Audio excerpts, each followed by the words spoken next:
Hello friends, welcome my channel Ranu নাড়ু। আমি রানু আপনাদের সাথে একটা ঘরোয়া টোটকা শেয়ার করতে চলে এলাম। যদি ভালো লাগে অবশ্যই এটা দেখতে পারেন, উপকার পাবেন। তার নাম হলো কাঁচা হলুদ। এই কাঁচা হলুদ খেলে যে আমরা কি কি উপকার পাই সেটা আপনাদের সাথে শেয়ার করব।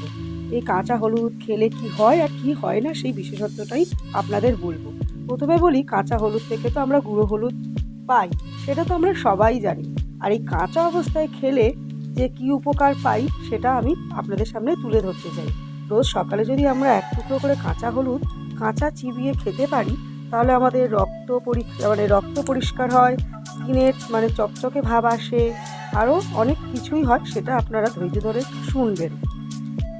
প্রথমে বলবো, এটা কাঁচা অবস্থায় খেতে একদমই ভালো লাগে না, কিন্তু সবসময় জানবেন যেটা খেতে তিতো সেটার বেশি উপকার। তাই আমরা রোজ সকালে যদি এই ভালো অভ্যাসটা শুরু করি, তাহলে আমাদের জীবনের অনেক কিছুই প্রবলেম সলভ হয়ে যাবে।